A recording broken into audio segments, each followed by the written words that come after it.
ჩემი ხმა ისმის? საუბრობ თანასწორობაზე, მრავალფეროვნებაზე, ჩემს უფლებებზე, გამოცდილებებსა და რეალობაზე, რომელშიც ცხოვრობთ.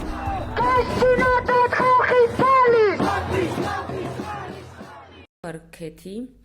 ქიციყერი წნორში დავიბადე და სადღაც ესე იგი ალბათ 18 წელს ვიყავი, რომ გადავეყარე ნანას და მე ნანა გაგვეცნოს და მე გავაგრძელოთ ეს ამბავი. კი 18-ის არა გონი 17-ის მეც ხო წნორში ვცხოვრობდი და სკოლაში დავდიოდი და ჩვენი ერთადერთი შეკრების ადგილი იყო ტაძარში, მსახურებებზე სიარული და არა მარტო ჩვენი მთელი ქალაქის ერთადერთი სივრცე, სადაც შეიძლება რომ ერთმანეთი გვენახა, იყო ეგ ადგილი და მაშინ ჩვეულებრივი რუტინული ცხოვრებით ცხოვრობდით, სკოლა, სახლი, მასწავლებლები და ვიღაცების გასაცნობად ან მსახურებაში მონაწილეობის მისაღებად მოსესმენად იყო ტაძარი, რომელმაც პრინციპში ჩვენ და ბევრი ერთი ათობით ახალგაზრდა გაგვაცნო და მე რაღაცა კარგი საქმეები მოკლედ მაქედან დავიწყეთ. და მე სტუდენტები და ჩამოვედით თბილისში და ახალგაზრდებმა მე სწორედ მაშინ დავინახე უნივერსიტეტში რომ შევაბიჯე და რომ დავინახე რა ამხელა საჭიროება იყო რა ამხელა შესაძლებლობა ჰქონდა თბილისში მცხოვრებ სტუდენტებს და ჩვენ რომ არაფერი არ გვქონდა მაშინ დავინახეთ რომ რეგიონშიც იყო რაღაცების კეთების საჭიროება აღარ ეს რაღაცები კარგად არ ვიცოდით მაშინ რა იყო და მერთმა ჩვენმა საერთო მეგობარმა პაატამ გაგვაერთიანა იმ დროის სტუდენტები თბილისში ჩამოსული წნორელები და არა მხოლოდ მიმდებარე სოფლის ახალგაზრდები და დაახლოებით ვიყავით 20-25 ახალგაზრდა. კი, თავიდან ბევრი ვიყავით ძალიან. ზოგადად ეგ ხო ძალიან ნორმალურია ხო 25 შევა 30-იც ყველას ვისაც რაღაცა წნორთან კავშირი ქონდა და დამატებით 2 ლარი ქონდა რომ დაედო საერთო ფული საერთო საქმისთვის პრინციპში ყველა ვიყავით რა. მე მგონი ყველა ვიყავით ვინც ტაძარში დავდიოდით ეგ უნდა ითქვას რა, იმიტომ რომ მაქედან გავიცეთ. და ვიკრიბებოდით თესეუს ან ილიაუნის აუდიტორიებში, იმიტომ რომ არანაირი შეხვედრის სივრცე არ გვქონდა. ვაგროვებდით ხოლმე მართლა 2 და 3 ლარს და იქ მივდიოდით და ნორში რაღაცა აქტივობებს, საგანმანათლებლო, გარემოს დაცვიცაც, ლიტერატურული, რაღაცა სპორტული ნაწილობრივი აქტივობებიც ქონდა ხოლმე. და იმ დროს შეიძლება ეხაც ის გვასწავლოს ხებსას და ჩვენც რომ მიხედავთ რომ სამუშაო სივრცე არ გვქონდა, რაც ოფისი ეგრეთ წოდებული. ფაქტობრივად არც კი ნებართვებსაც არ ვითხოვდით, ისე ვიკავებდით ხოლმე ილიაუნის ან ჯავახიშვილის აუდიტორიებს დაგეგმვითი შეხვედრებისთვის. და საერთოდ ეს ბიუროკრატიისგან დაცლილი იყო ჩვენი სამუშაო რა, ინიციატივებზე იდგა და ეხლაც რომ გადავხედოთ ჩვენ მდგომარეობას რაც ქვეყანაში არის, ჩვენ ამდენად რაც გვჭირდება არის მართლა ეს ახალი ცარიელი გამოცდილებისგან ცარიელი გონებები, რომლებიც რაღაცა უფრო შემოქმედებით მას იპოვიან რა, გზას იპოვიან რომ პრობლემები გადაჭრან. ჩვენ ფაქტობრივად მაშინ ძალიან დამხმარე იყო ჩვენთვის, რომ ორგანიზაციული სამუშაო არ ვიცოდით. ჩვენ ვიცოდით პრობლემა და ჩვენ ფიქრობდით ძალიან შემოქმედებითად ეს პრობლემა როგორ გადაგვეჭრა და მსმენელმა რო გაიგოს. მაშინ წნორში ეს სწორედ ინიციატივა ჯგუფი დავარქვით და მაშინ გავაკეთეთ ბევრი აქტივობა. მე მგონი ერთ წელს განმავლობაში დაახლოებით რაღაც ესე 10-მდე სხვადასხვა ესეთ საგანმანათლებლო და კულტურული აქტივობა გავაკეთეთ. არანაირი დაფინანსება არ ქონდა, გარდა ჩვენი რაღაცა ლობიების და ხაჭაპურების ფულისა და ხო და ენთუზიაზმისა რა. და ძალიან კარგი სტარტი იყო და საერთოდ არ ვიცოდით რა იყო მაშინ NGO, რა იყო ფონდი, რაღაცა პრინციპში სახელმწიფოს პასუხისმგებლობებიც არ ვიცოდით და ვიცოდით მარტო რომ ადამიანებს ჰქონდათ პრობლემა და ჩვენ ჰქონდა იდეები და ენთუზიაზმი რა და ეგ იყო პრინციპში სამი მთავარი მოთამაშე ის რაც ჩვენ გვამოძრავებთ. და მთავარი იყო ის რომ ჩვენი საჭიროება რაც დავინახეთ იყო ის რომ ახალგაზრდები ერთმანეთს რაღაცნაირად გვინდა რომ დაგვიკავშირებინა რა მე მაგიტო რაღაც ფესტივალს ვაკეთებდით სადაც ფაქტობრივად რომ მახსოვს, თითქმის ყველა სკოლა იყო ჩართული, არა მხოლოდ დედოფლის წყარო სკოლებიც კი და საოცარი ფესტივალები გამოგვდიოდა ხოლმე, როგორი ერთიანობა იყო და ამ ფესტივალებში მართლა მთელი რესურსი, კარ-და-კარ ესე სოფელ-სოფელ დავდიოდით ხოლმე სკოლებში, აბსოლუტურად სრულად მოხალისეობრივი იყო, მართლაც აი იმდენი ხალხი იყო ჩართული და იყო მთელი ამბავი ის რომ ჩვენ უბრალოდ გვინდოდა რაღაცები გაგვეკეთებინა და რეგიონის ახალგაზრდებს რაღაცა პატარ-პატარა იმედები ჰქონოდათ. ხო და ამასობაში სადღაც მე უკვე 2012 წელს და რაღაცნაირად მინდა რომ ხაზი გაუსვა იმას რომ ეხლა რომ ძალიან დემონიზირებას ახდენენ ღია საზოგადოების ფონდის ფაქტობრივად არც მაშინ არ ქონდა ჩვენს სახელმწიფოს ის ფული რომ ჩვენთვის მოეხმარებინა იმიტომ რომ ჩვენ მაშინ პირიქით ისეთი პროცესები იყო რომ ქართული ეცნების ახალგაზრდულ ფრთას გვეძახოდნენ და ესე უნდათ რომ გავეშავებინეთ საერთოდ და ზოგადად ნაციონალური მოძრაობის წარმომადგენლები, წინა ხელისუფლების წარმომადგენლები და ესეთი ახალგაზრდები არ ქონდათ ხო ფული რომ მაშინაც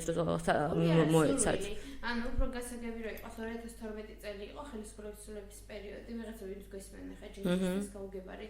დრო არის 2012 მაინც და ხო ხელისუფლების პერიოდი იყო. მაშინ ჩვენ არ ვეთანხმებოდით მაშინდელ ხელისუფლებას როგორც ახლა არ ვეთანხმებით ეხანდაც და ის რომ არ ვეთანხმებოდით მაშინ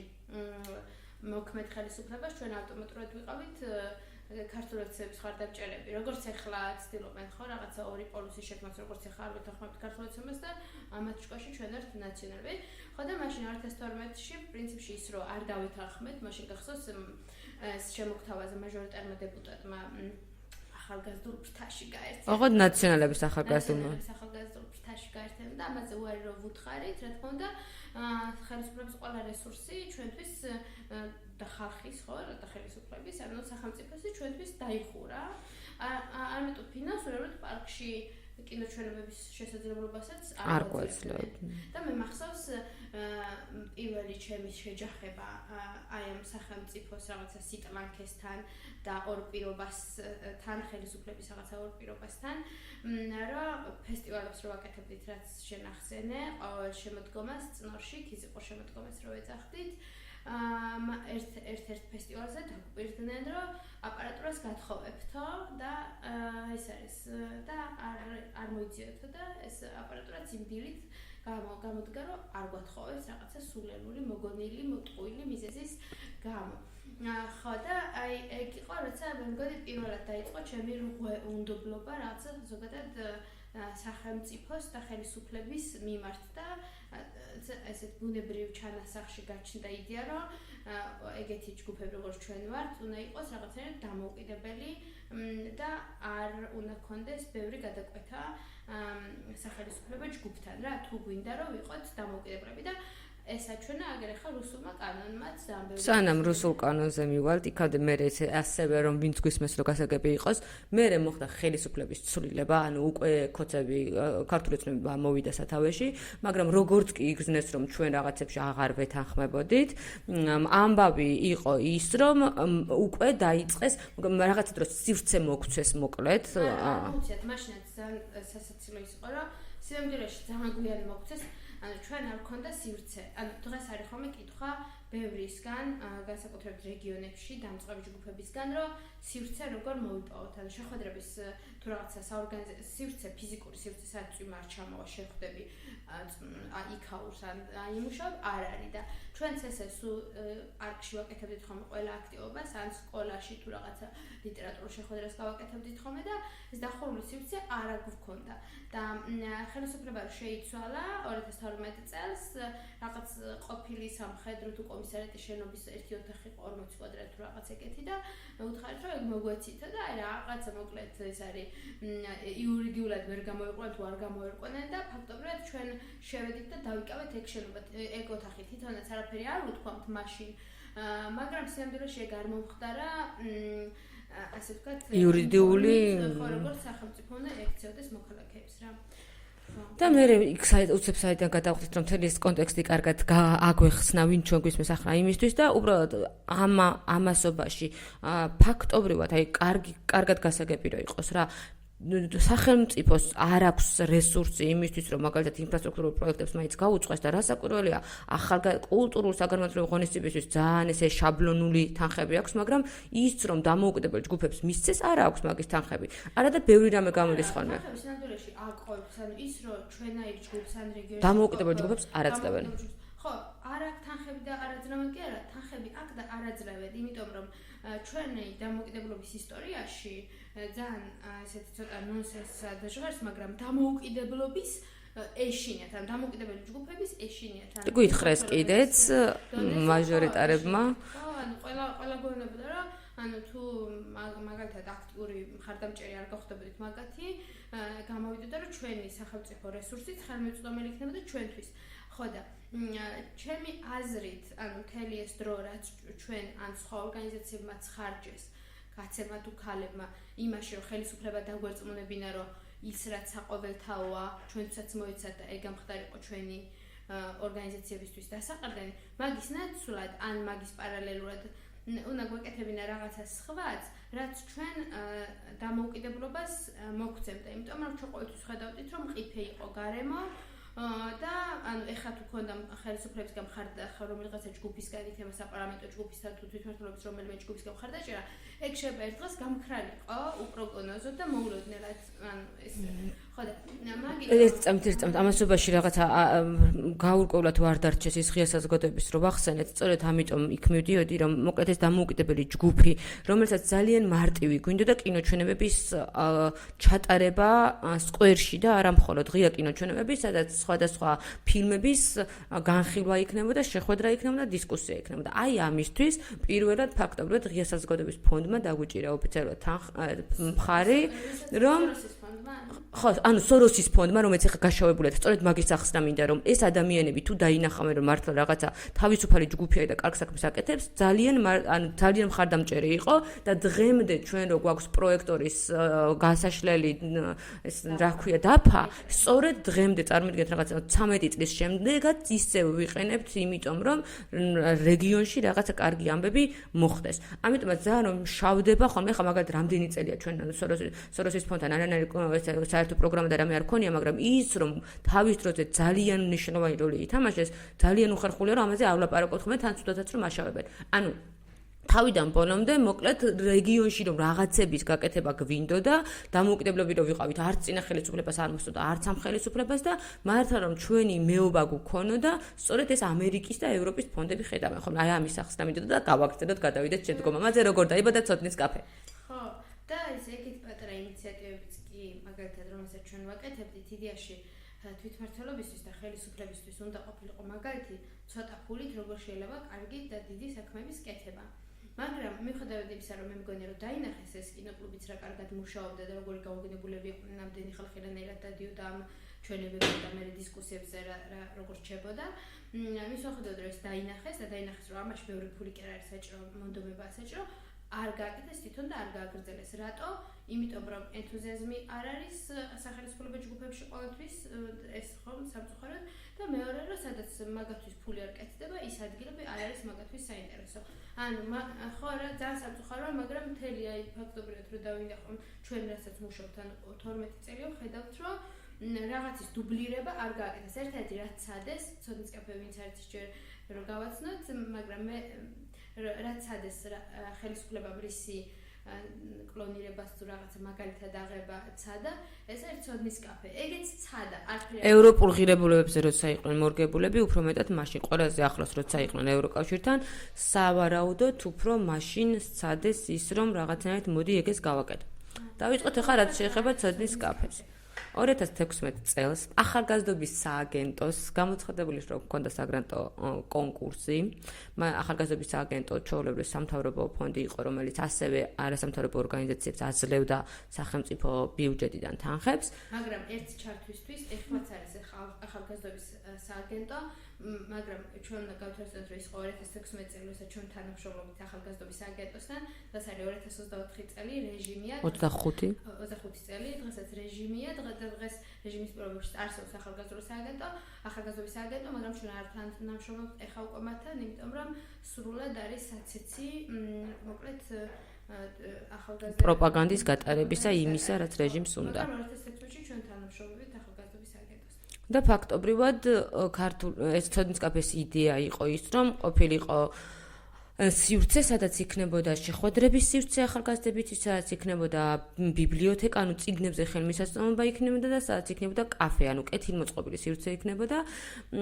და თავდაპირველად მივედექით სიღნაღის მუნიციპალიტეტს და ვუთხარით ეს იდეა გქონდა და ვერ გაიგეს საერთოდ რა იყო და მაგაზე სულ ვიცი თხომე რომ ამჟამინდელმა საკრებულოს თავმჯდომარემ გვითხრა რომ ვერ გაიგო რა კონცეფცია იყო და თუ ჭამა გვინდოდა ხაშრამის ჭამა რესტორანში შეიძლებოდა და თუ წიგნი წაკითხვა გვიდოდა ბიბლიოთეკაში და წავსულიყავით და ჭამა და წიგნი ერთად საერთოდ ცოდნის კაფეს იდეა რა არისო დიდად ვერ გაიგო მოკლედ და ახალგაზრდობის სააგენტოს მეორე წდაზე თუ არ ვსწრები, იმიტომ რომ თავიდან დიდად არ გვიფინანსებდნენ ხოლმე იდეებს. ხო, ეგ დაფინანსება მაინც რო იყოს გასაგები ეს ცოდნის კაფეს პირველი დაფინანსება 21,000 ლარი.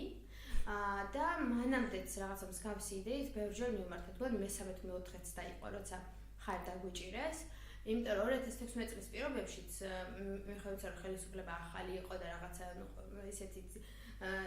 დამპალი არ იყო გამომპალი როგორც ახლა არის რაღაცებში არ უთანხმოებთ ამ სააგენტოსას და სულ მოხლა ვიძახდით ხოლმე და დიდი სიმპათიები მაინც არ გქონდათ მაშინაც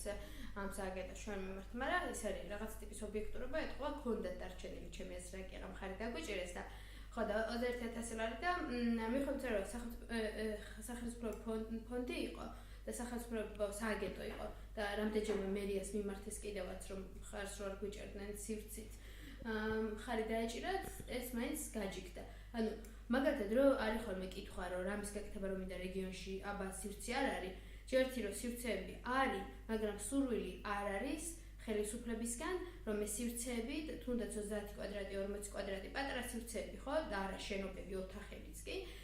გადასცენ დამოუკიდებელ ჯგუფებს იმიტომ რომ ამ დამოუკიდებლობისგან ისინი ხედავენ საფრთხეს ანუ ის იმათ ვისაც ვერ იმორჩილებენ მოკლედ რა და მათ დაკრულზე ვერ აცეკვებენ ყველაფერი მაგათთვის არის რაღაცა წითელი დროშების იმაში რა საზღვრებში ანუ საშიში ხო და ჩემს იმკაცმა ზამშვენებადაც გაიგო რას ვაკეთებდით მაგრამ სხვებისთვის ანუ იქ მყოფი კაცებისთვის და რამდენიმე ხალისთვის რომ გაესარჟებინა ეს რაღაცა და ასევე ეს იდეა და ასევე და გამოეხატა მათთვის სიგნალი მიეცა რომ არ ეთანხმება იმ გაგებით თითქოს ვერ გაიგო და არა იმიტომ რომ მოკლედ ეს არის ცოდნის კაფეზე მაშინ არ მოგვწეს არც ერთი სახელმწიფო სივრცე და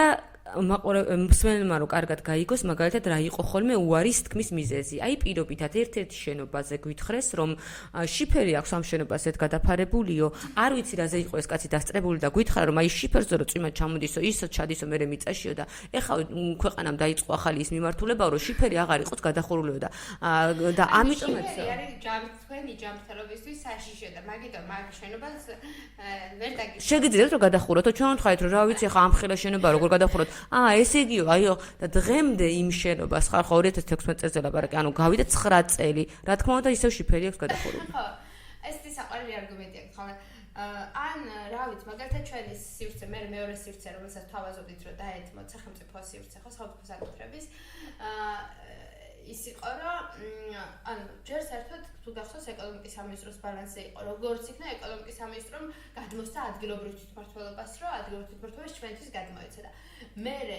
გაახსენდათ რომ უფრო მნიშვნელოვანი რამე შეიძლება გაეკეთებინათ იმ რა ვიცი 50 თუ ჯამში 60 კვადრატში ერთად მე რასაც ვითხოვდი ცოდნის კაფისთვის ვიდრე ცოდნის კაფე იყო და ეს იყო რომ მაშინდელმა მერმა თავის ძმაკაც რომელიცაც აზომვითი ნახაზების ბიზნესი ჰქონდა აზამეთი ნახაზების ბიზნესს დაუწყო მაჟორიტარმა მაშინდელმა მაჟორიტარმა გელა იყო მაშინ და კროცა სახელებით რომ ამბობთ ხო კროცას პიჭის ბიზნესს გადასცეს ეს რამდენიმე კვადრატი რომელიც შეეძლოთ რომ ახალგაზრდებისთვის გადაეცათ ცოდნის კაფისთვის გადაეცათ მაგრამ არ გააკეთეს და მეტიც ცოდნის კაფე მერე რომ გავაკეთეთ ნაქირავების სივრცეში რომელიც როგორ შევძელით ეხანდელი გადმოსახედიდან დაუჯერებელია ნამდვილად და ვიღაცები რო გონებიან ხოლმე რომ აბა თქვენი წარმატების ის გაგვიზიარეთ არავის არ უსურვებ მაგზის გავლას ანუ რაღაცა ჩვენ გავძვერით გავგვიმართლა რაღაცა არ ვიცი, რაღაცნაირად ძალიან მოვიდომეთ და გავაკეთეთ, თორე ეგ ამ სცენარი ძალიან დაუჯერებლად გამოიყურება, როგორ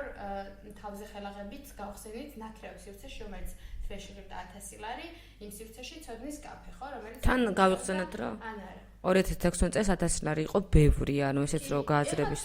რო თქვათ რა. 2016 წლის მონაცემით ეხანდელი 1000 ლარი, დაახლოებით 1200-1300 ლარი, 1200 ლარი შეიძლება იყოს რა, ინფლაციის გათვალისწინებით. ანუ ეხანდელი მონაცემით. თან ჩვენ ვართ სოციალური საწარმო, ასევე რომ უთხრათ, რაც ნიშნავს იმას, რომ წარმოიდგინეთ ერთ-ერთი მუნიციპალიტეტის ერთ-ერთი პატარა ქალაქი, სადაც 4000 მოსახლე ცხოვრობს, გარშემო სხვა სოფლებიც არის. გავხსენით ცოდნის კაფე 88 კვადრატში თუ არ ვსვდები და 1200 ლარი მარტო სივრცის გადასახადი იყო და სოციალური საწარმო ნიშნავს იმას, რომ არამომგებიანი ორგანიზაცია არის. ანუ სრულად ორიენტირებულები ვიყავით, რომ მაგალითად წიგნის მაღაზია, კაფე, რაც ის პატარ-პატარა შემოსავლები ექნებოდა, რომ თვითონ თავი მაინც გაგვეტანა, იმიტომ რომ ყოფილიყო შეხვედრების სივრცე ახალგაზრდებისთვის. ხო, და მაშინ მოკლედ იმ სივრცეშიც რო გავხსენით ნაკრების სივრცეში, იქიდან გამდერე რომ თვითმმართველობა მანამდე ჩვენ არც ერთი მუნიციპალურ სახელმწიფო სივრცე არ დაგვითმა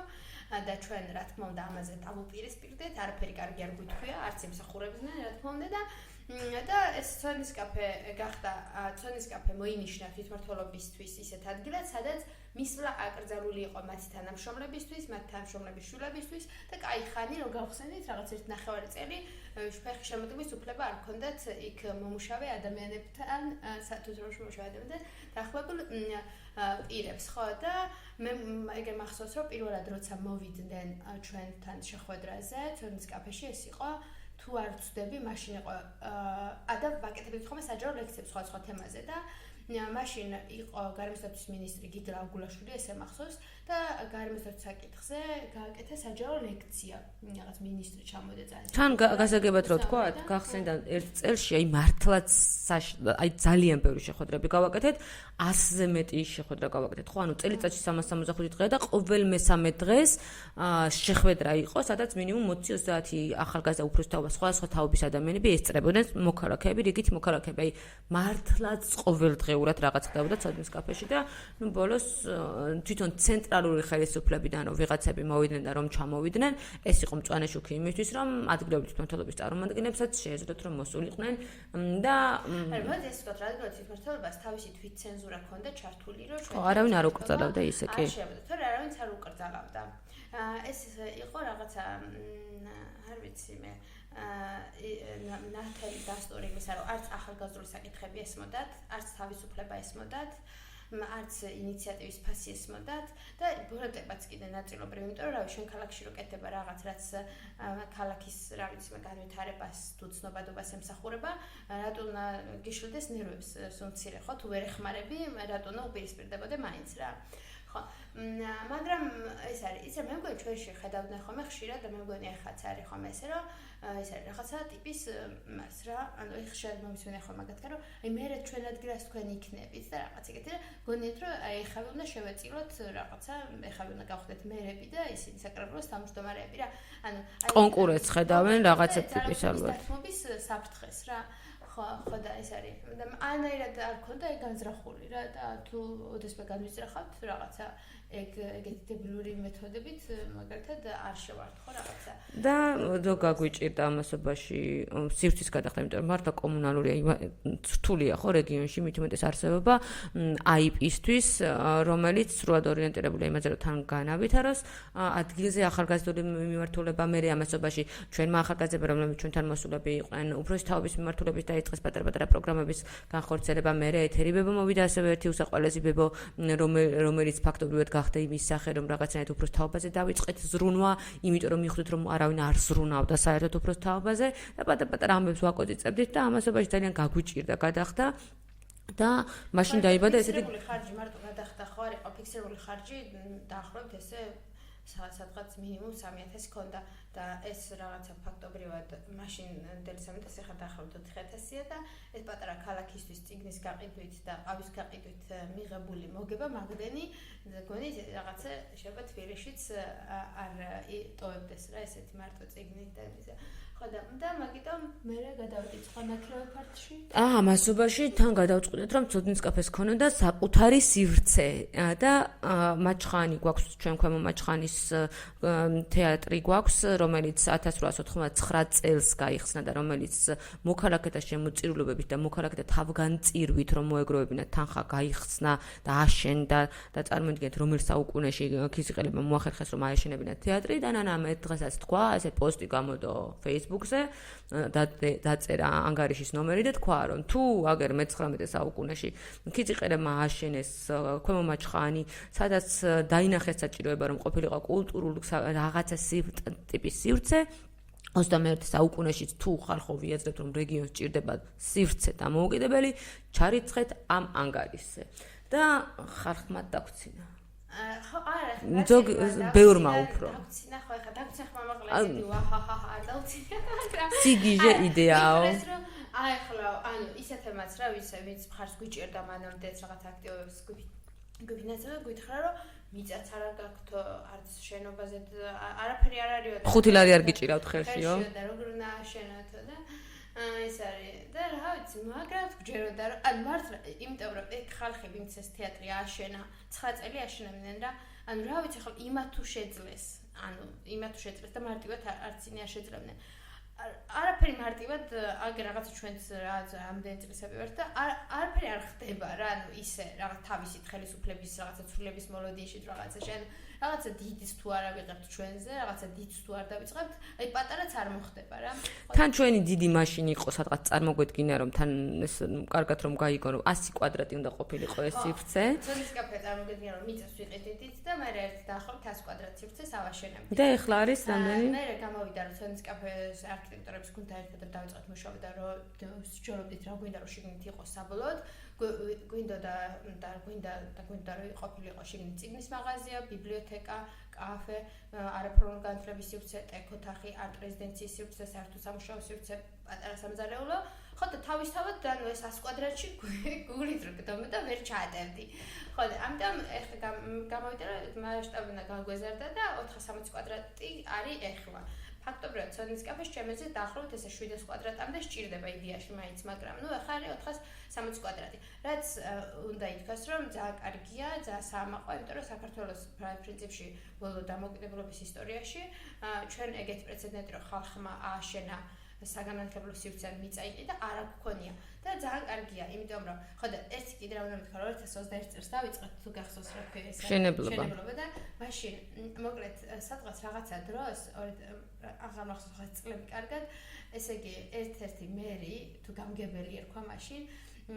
ამბობდა რომ ეს მე მეუბნებოდა რომ ერთი გონი ხო მეუბნებოდა რომ ერთი რაღაც რო გაიგო რაღაც ესეთი რაღაცა ურთიერთობაში ვიყავი ლევანთან ეს ვაიმე რა კარგია რომ ეხლა გათხოვდებიო თავს დაგვეხსნებიო ანუ კაცების ის არ ვიცი რანაირი არქვა მაგრამ ესე იგი ხალი თუ ოჯახდება ესე იგი საზოგადო ცხოვრებიდან ის მიდის და აღარ არის ხო მე ძალიან მიხარია რომ დღევანდელმა პროცესებმა დაგვანახა რომ პირიქით ხო და ეგ ხო და მეს ვაბობდი რომ პირიქით თუთა რომ მეყარა ცოდნის კაფის შენებლობა დავიწყეთ მაშინ იმ კაც ყველა იმედი ეს ჩაუნაცრდა მოკლედ ქალებთან და მე გაყარდა ჩვენთან დაკავშირებით ყოველ შემთხვევაში რომ რაღაცა დაოჯახებული ადამიანი ქალი არ ნიშნავს რომ რაღაცა მარტო სახში დაჯდები და რაღაცა ბავშვს გასდე და საჭმელს გაკეთებ და საერთოდ მოწყდები საზოგადო ცხოვრებას და დაუთმობ ამ კაცებს რა ხო და ერთი ეგ არის რომ რაც თავი გვახსოვს ჩვენ უნდა ითქვას ეს კაცების და ქალების ნაწილი ჩემთვის არის საინტერესო ადრე საერთოდ ადრე აღვქვამდი ხოლმე სხვა შორის რომ კაცო ესე სულ მეგზავდი ჩვენ ისეს თანასწორები ვართ კაცები და ქალების მოკასავებდი და რა საჭირო ახლა ამდენი დევნა ამ ემაზე რომ ქალები და კაცები თანასწორ მაგის აღნიშნა ან რაღაცა მაგ პრობლემაზე ლაპარაკი რა და იმით ხო და საერთოდ ვერ ვაცნობიერებდი რომ ეგ იყო პრობლემა მიუხედავად იმისა რომ ჩემ თვალწინ მქონდა ჩემ ბავშვობიდან დღემდე და იმ დრომდე რომ მეერი ყოველთვის და გამგებელი კაცი ყავდა, საკრებულოს თავმჯდომარეს უკაცი ყავდა, მოადგილეებს უკაცი ყავდათ, სოფლის წარმომადგენლები 99.9% კაცი ყავდათ. ანუ სულ კაცები ყავდათ ყველგან და მე მაინც ეს არ მაწუხებდა და მაინც თავი ძალიან თანასწორი მეგონა რა, ძალიან სასიცილო. და ეს არის და მე მის სხვა შორის ახლა სხვა ქალები რო იძახიან ხოლმე რომ ეს არის მეც თანასწორი რაღაცა და არ არის საჭირო გენდერზე ხაზის გასმა, რომ უბრალოდ არ ვიცი სხვა პრიზმიდან იყურებიან რა, თორე ეგრე ჩვენცაც არ ვთქვამთ ეგრე პირდაპირ არაფერი, რომ გოგო ხარ და რაღაცა რატო აკეთებ, მაგრამ გახსოვს უთქვამთ მშენებლობის დროსაც უთქვამთ და რომ გავხსენით მაშინ საგადასახადოს წარმომადგენელი მოვიდა რაღაც შემოწმებაზე, გეგმურ შემოწმებაზე და რო უთხარი რომ რაღაცა მკითხა და რო უპასუხე, მითხრა რომ უფროსი სად არისო? მე მეკითხებოდა. მე ვუთხარი რომ უფროსი მე ვარ მეთქი და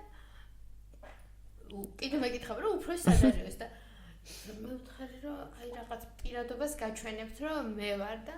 ხო და არ ვიცი შეიძლება რაღაც ჩემი ტანის სიპატარავის თუ რაღაც ასაკის სიპატარავის თუ რაღაცა ანუ მაგრამ და განსაკუთრებით ტანის სიპატარავაზე არ არის კაც ანუ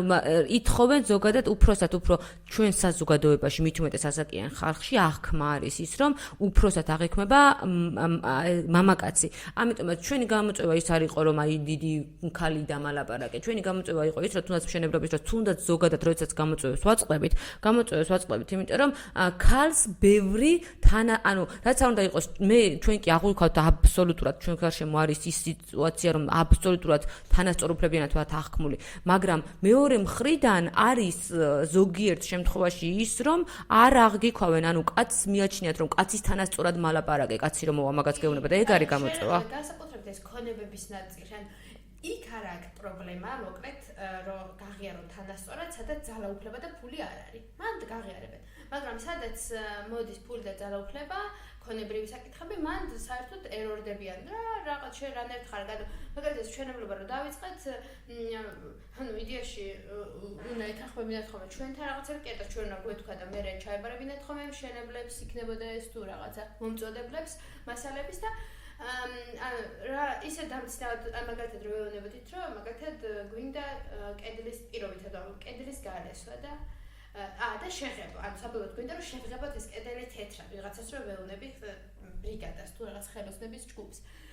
და ისინი რო გონებენ ჯერ ეს უნდა ზედაპირი დაიფაროს თუ გაილოსოს და მერე უნდა შეიღებს აი იდიოტური რაღაცა თითქოს ეგეთი ელემენტარული როგორც ამ საერთოდ რემონტის საკითხებში ჩაუხედავთ კი გასაგები ხო აი ეგეთი კომენტარი მაგალითად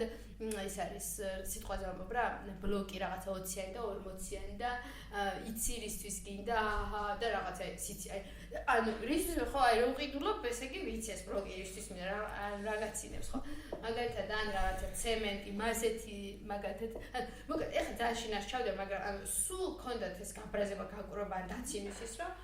ეს არის როცა ლაპარაკობთ მშენებლობაზე განსაკუთრებით კონსტრუქციულ მშენებლობაზე და დიდ მშენებლობაზე იქ რაღაცა მაგალითად ერთი კაცი მახსოვს მე გავუშვი ეს ხელოსანი საერთოდ თუ ბრიგადა რომ მითხრა რომ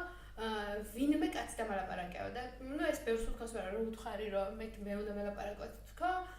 ძალიან არ მოეწონა რაღაც და რაღაცას თავისუფლად რთულად მიხსნის და მე მეუბნება რომ მოდიო აიო შენი ქმარი დამალაპარაკეო და იმას აუხსნი კარგად და მე გეტყვა მართლა ვერ გავიგე რაღაც და კაი მეთქე დაუცფიკერზე დავრეკოთ თქო და დავალაპარაკოთ და რევან საერთოდ ვერ ყვა შენებლობაში და ვერაფერი ანუ იმის ნახევარიცაც ვერ ყვა რაც ვერ ყავი და თავიდან ამ ბრიგადება დაიწყო ეგრე ლაპარაკი რომ ოღონდ ქალთან არ დამაჭერინო საქმე მეთქი აბა კარგად ძანდებოდი ხო მოკლედ ეს არის სამწუხაროდ ეგრე არის და მაგალითად ისიც რომ იგივე გაწყვეტილებს მიღები პირებისგან ხო გაიგე ხომ რომ ამ პატარა გოგოებმა თუ შეძლეს და ანუ და ბიჭებზე იტყოდნენ სულ მიფიქრე ხომ მაგაზე რომ ამ პატარა ბიჭებმა შეძლეს რა ეგეთია და გაიგია ბიჭები ისეთია თან პატარა ბიჭები როდესაც რამე პატარა ბიჭები რაღაც საქმეს იწყებენ უფრო მეტად მხარდამჭერი არიან ძალაუფლების მქონე მაგალითად ხელისუფლების მქონე ტიპები ვიდრე ის რომ აი გოგოები აი ბიჭი მიდი ბიჭია კაცო იმას რაღაც ოჯახი ყავს მოდი აჰა უფრო მაღალი ხელფასით დაუნიშნოთ იმიტომ რომ აი ეს აბსოლუტურად აი მართლაც რო დავაკვირდეთ ხო უფრო მეც ვიბრძვით ზოგადად გოგოები რა იმიტომ რომ იგივე მაგალითად აი თითქოს შემომტანი კაცი უნდა იყოს და მაგიტომაც მაღალ თანამდებობებზე უნდა დავნიშნოთ და გამოდის ისე რომ სრულიად ბევრი წინააღმდეგობა გვხდება ხოლმე და ბევრი წინააღმდეგობის გადალახვა გვიწევს ხოლმე. ეხლა საერთოდ ნელ-ნელა თან დაუბრუნდეთ იმ პროცესებს, ანუ ბევრი გვაქვს სათქმელი, რასაც ჩვენ ზოგადად ვაწყდებოდით ხოლმე. ამასობაში მოკეთ ის გამოვიდა რომ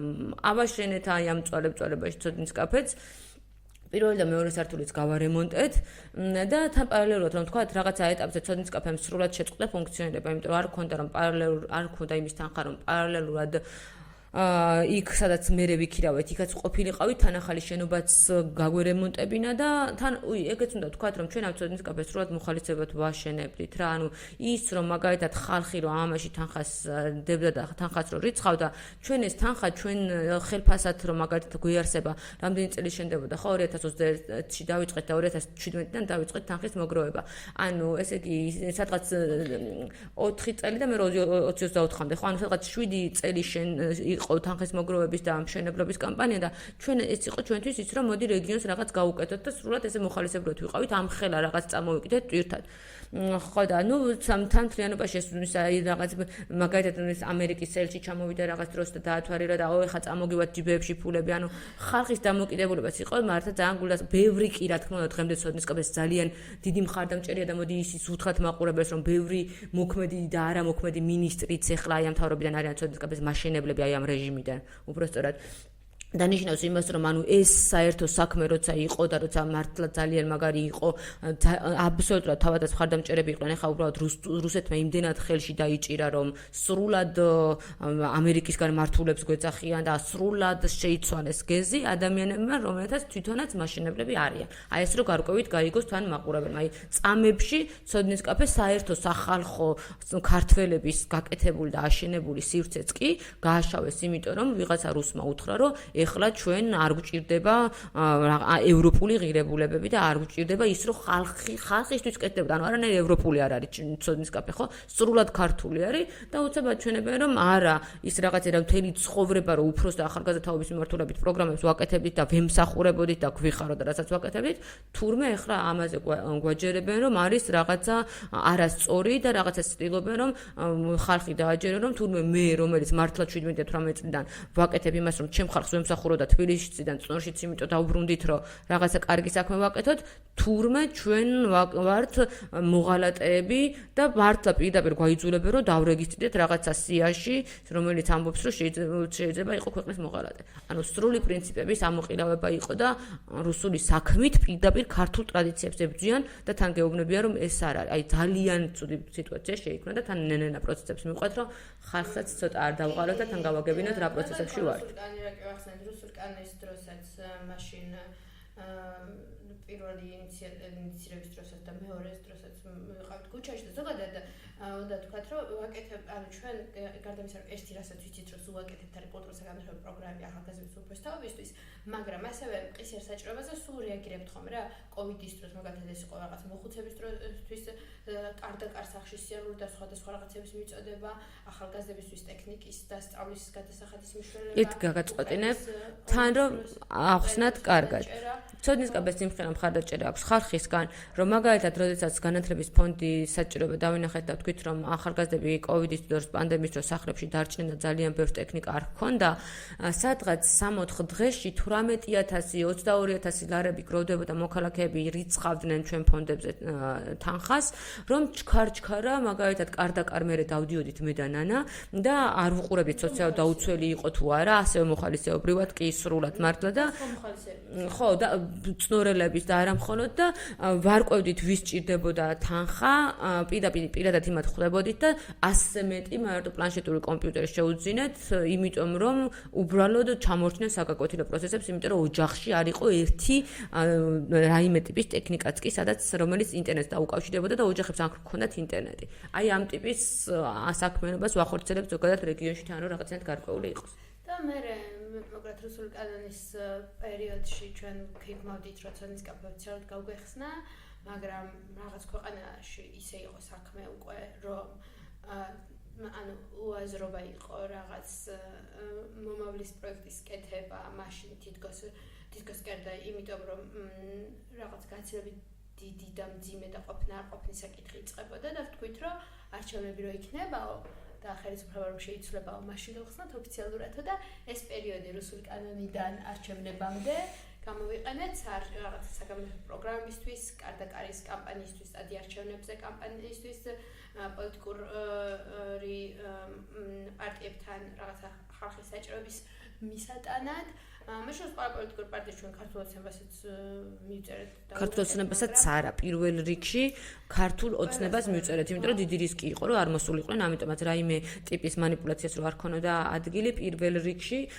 როგორც ოფიციალურად მივწერეთ, ასევე ვისაც ვიცნობდით მაჟორიტარი იქნებოდა თუ ვინც იქნებოდა, აბსოლუტურად ყველას მივწერეთ, რომ გეპატიჟებთ. ხო, მოკლედ აი როლი ვიტვირთეთ, ფაქტობრივად ეგ ჩვენი ძირითადი საქმიანობა საარჩევნო საკითხებში მონაწილეობა არ იყო არასოდეს, მაგრამ ანუ როგორც თქვით, ანუ სულ რაც საჭიროება ედგა ქვეყანას, სულ იმის მიხედვით რეაგირებდით. და აი ძალიან რთული ზაფხული იყო რა მართლა ეს კარდაკარის კამპანიის შემოდგომაც და საგანმანათლებლო პროგრამები და პოლიტიკურ პარტიებთან კომუნიკაცია და მოხარწ ანუ ძალიან მე მგონი რომ შეუძლებელი შევძელით რა ანუ ყოველში ის რაც ანუ მაგაზე მეტი რომ მოგვენდომები და მაინც რო შევძლებთ ჩვენ ძალებს მიღმა იყო ანუ რაღაცებს შეგვიძლია რომ უკეთესად გავუკეთებინო მაგრამ ყოველ შემთხვევაში დროის ნაწილში და ენთუზიაზმის ნაწილში რაღაცა ყოველში 24 საათი რასაც ყოფნია და ენთუზიაზმი რასაც ყოფნია მაგას სრულად ვხარჯავდით და მე ამ პროცესს რო დავეწიოთ ამ პერიოდში როცა არჩევნების შედეგი დადგა ის რაც დადგა რასაც დიდწილად არ ველოდით ანუ გაყალბების ეგეთ მასშტაბს ეს არის მაგის მერე ძალიან ისეთი მაგის მერე ფაქტობრივად მაინც ცოდნის კაფემ თავის საქმიანობა ნაწილობრივ გააგრძელა საჯარო ლექციების მასზე გადავედით ციკლზე და ლექცია რომელიც 3 დეკემბრისთვის ჰქონდა ჩანიშნული აჩდა რეზი არველაძეების დისციპლინაზე სპორტში ცხოვრებაში და ქვეყანაში როლზე ეგ ლექცია აჩდა შოთი არველაძეები ხო ანუ პრინციპში ჩვენ ძალიან გვინდა ხოლმე რომ ვინცაც ახალგაზრდები ან მილენიალები ან ჯენზი უსმენთ ხოლმე ეგენ ჩამოვყვანთ ხოლმე სხვადასხვა თემაზე და ხო მაგათ თემა იყო ეგ რა დისციპლინა სპორტში და ცხოვრებაში და ქვეყანაში და ამასობაში დაგვეწია 28 ნოემბერი 28 ნოემბერი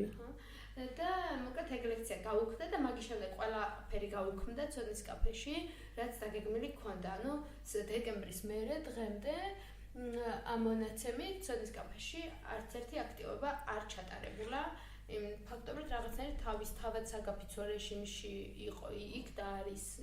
ცოდნის კაფე მაინც ამ ეტაპზე იმიტომ რომ როცა ისეთი დიდი რხევებია როგორიც არის ახლა ჩვენ ქვეყანაში ჩვენ ვფიქრობთ რომ ქუჩას უფრო ვჭირდებით, სხვა პროცესებს უფრო ვჭირდებით და ხო და სადაც პოლიტპატიმრები ყავს ქვეყანასა, სადაც ერთი სამხილიც კი არ არსებობს, 19 და 2 არასრულწლოვანია დაჭერილი. აი კიდე მაგათი ფოტოები რო არ ვწერდება, საზოგადოება ვერ იაზრებს. წარმოიდგინეთ 2 არასრულწლოვანია დაჭერილი, რომელთა მიმართაც ერთი სამხილი არ არსებობს, ერთი ვიდეო მტკიცებულება არ არის. 20, 22, 21 წლის 26, ანუ რავი, ასაკიანი ხალხი არიან დაჭერილი და აი როგორი ამბავი იყო, რომ სადღაც წნორში გაგრძელებული იყო ისეთივე ცხოვრება. ამიტომაც მართლა აი 28 მე თან ახლა წარმოიდგინეთ მე მაგალითად სუწნორში ცხოვრობდი, დის ვიტყვი და ნანა უფრო თბილისისკენაც იყო ხოლმე და 28 ნოემბრის მერე ამბებმა ისე მოიტანა რომ მაგერ ბოლო თვეებია თბილისში გადმოცხოვრდი და ვცხოვრობ ქუჩაში და სრულად ქუჩის პროტესტში ვარ გადართული, იმიტომ რომ თავიდან ისე იყო რომ რაღაცა ევროკავშირის გზას ჩამოგვეცილეს, აღარ არის ეხა ეგ საკითხი, ხარის რომ ქვეყანას იპყრობს რუსეთი, ჩუმჩუმად იპყრობს და მთელი პროპაგანდის მანქანა არის ჩართული იმისთვის რომ ერთ დღესაც გავიღვიძოთ და რუსეთში ვიყოთ. ანუ დღესდღეობით მე რო ქუჩაში ვდგება რომ ვიცავ ქვეყანას იმისგან რომ არ გარუსდეს და როგორც სახელმწიფო არ დავკარგოთ. იმიტომ რომ ევროკავშირი ის კი არ იყო რომ ჩვენი მთავარი მიზანი ევროკავშირი დღესდღეობით არის ის რომ როგორც ქვეყანა გადავრჩეთ, იმიტომ რომ გვერდით ყავს ამხელა რუსეთი, რომელიც არის ავტორიტარი და ჩვენ თუ გვინდა დემოკრატიული ღირებულებები და ჩვენ თუ გვინდა ადამიანის უფლებები და ჩვენ თუ გვინდა დაცულობა და კარგი სასამართლო, დღესდღეობით არის თავარი გამოსავალი არის ევროკავშირი, რომელსაც აქვს პირველ რიგში ეკონომიკური კეთილდღეობა და ადამიანები, რომელსაც რეგიონებში შეათ, რომ აღარ შეოდეთ, თავარი გამოსავალი არის, რომელიც ამ ეტაპზე ქვეყანას აქვს. ამიტომაც ვარ ქუჩაში. ამასობაში შენ ის მოყავ როგორ გადიკტოკეთ ხო, ამასობაში რადგან ესე ჩამოვედი და ხო მეც თან პოლიტიკის მეცნიერების მაგისტრატურა ეგ მაქვს დამთავრებული და ეგ არის ჩემი მიმართულება და მართა მთელი ცხოვრება რომ ვემსახურე ჩემს მუნიციპალიტეტს და უცებ რომ დავინახე ქვეყანაში რა პროცესები ხდებოდა, უცებ აღვიქვი რომ რიგით მოქალაქეები ვერ იაზრებენ და არც არის აუცილებელი რომ იაზრებდნენ რა ხდება ქვეყანაში, მაგრამ ვიღაცები უნდა ვილაპარაკოთ.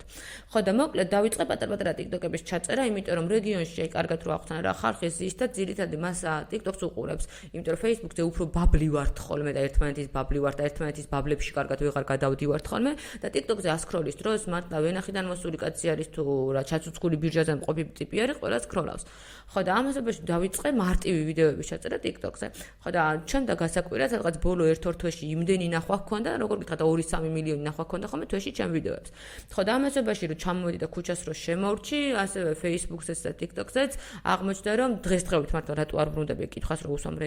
ჩემ რეგიონში რატო არ ბრუნდები არის ის რომ აი ამ პროტესტის რომ ქვეყანა გადავარჩინოთ რაღაცნაირად უფრო აქ ვჭირდები და მართლა რომ წელიწადში 100 და 150 ღონისძიება გქონდა ხოლმე და ფაქტობრივად ეხლა ძალიან გული მწყდება რომ რაღაცნაირად აი ეს შესაძლებლობა რეგიონს დაუკარგეს თუნდაც ცოდნის კაფეს სახით და არ ვიცი აი მართლა წამასწინათ მეზანანაც ვლაპარაკობდით რომ უკვე როგორმე უნდა ჩვენი ძალები მოვიკრიბოთ, იმიტომ რომ მართლაც ძალიან ბევრს ვუკარგავთ ეხლა ჩვენი გაჩერებითაც რეგიონს და ის რომ ხალხმა აშენა ამხელა სივრცე და გვენდო იმისთვის რომ რეგიონშიც ისმოდეს რაღაც ტიპის შეხვედრების სივრცე იყოს თუნდაც ეს რომ დღესდღეობით გაჩერებულია არის რეჟიმის დანაშაული, იმიტომ რომ მართლაც რას ვითხოვთ ახალი არჩევნები და პატიმრების გათავისუფლება და ახალი არჩევნები არის როდესაც ამდენი რყევა გაქვს, ამდენი ხალხი ითხოვს და ფაქტობრივად ოჯახები არის დაპირისპირებული ერთმანეთს და თუ ხელისუფლება უსმენს ხალხს ძალიან მარტივია ქოციც უნდა მიხვდეს ოჯახებში დაპირისპირებულები არიან და მართლა ეხა ყობახიძე მდინარეძის გარდა თვითონ 99 პარლამენტარშიც დიდი რყევებია და უბრალოდ გააჩუმეს და ხმას აღარ აღებინებენ, უბრალოდ არჩევნები არის გამოსავალი, თორე ის ქვეყანა, რასაც 33 წლის დამოუკიდებლობის განმავლობაში მივაღწიეთ და რაცაც ჟვანიას სიტყვები ოქროსასოებით ჩაიწერა, რომ თავისუფლებასთან ასოცირებული ევროპა რომ არის და კეთილდღეობასთან და კარგად ცხოვრებასთან და ეკონომიკურ სტაბილურობასთან, ამას თუ დავკარგავთ, ნიშნავს იმას, რომ ჩვენ თაობას, წინა თაობას აღარ გვიცხოვრია და კარგავთ სახელმწიფოებრიობას და კაცმა არ იცის ეს შესაძლებლობა, რომელიც ახლა გვეხსნება ქართველებს, რომ რაღაცნაირად ეკონომიკური კეთილდღეობა მოიპოვოთ და პენსია აღარ იყოს 350 ლარი და აღარ გუშიოდეს და აღარ შიოდეთ. ამაზე როგორღაც წინ გადავდგათ ნაბიჯი და ერთადერთი გამოსავალი ახლა არის ქუჩა, რომ იმიტომ რომ კანონით სადაც არ არის და სადაც 5,000 მართლა დრაკონულად სრული რეპრესია არის, რომ ადამიანს რომელსაც არავის ძალიან მცირე 400 და 600 ლარი აქვს შემოსავალი და სტაჟიორი არის და მაგ სტუდენტს და მოსწავლეს რომ 5,000 ლარი დააჯარიმებ, ნიშნავს იმას რომ ქვეყანაში სრული რეპრესიებია და ერთადერთი რაც ახლა ხალხს დაგვრჩენია არის ქუჩაში ერთად ყოფნა და აი ამით სიძლიერე. ამ ეტაპზე მოკლედ ამ ამბებში ვარ. და ეს შეჯამების კიდე რაღაცა ვინმეს გულზე მალამოდ რო არ მოხდეს, რომ ის როცოდნის კაფის საქმიანობებს ისე უბრუნდებით თვითონ რეჟიმის ხერხემლები უყურადღებოდ დაგვრჩებიან, არა გაცლებით მოკლედ ახალ სტრატეგიაზე გადავდივართ და კიდე ძალიან ხანდახან კი მაბრაზებს ხოლმე ის როგორ გვექცევიან ქალებს, მაგრამ ფაქტობრივად ამ რეჟიმმა გასაღები ვერ უპოვა მაინც ქალები როგორ გააჩუმოს და როგორ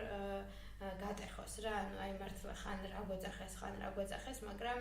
ან სრული კედელი რა ჩვენ მხარეს, იმიტომ რომ ის ვერ მოიფიქრეს რა უნდა დაგვიძახონ, რომ ესეთი გაშავება გამოუვიდეთ რა, ხან რაღაც 100 ლარიანი ქალები, ხან ლოთები, ხან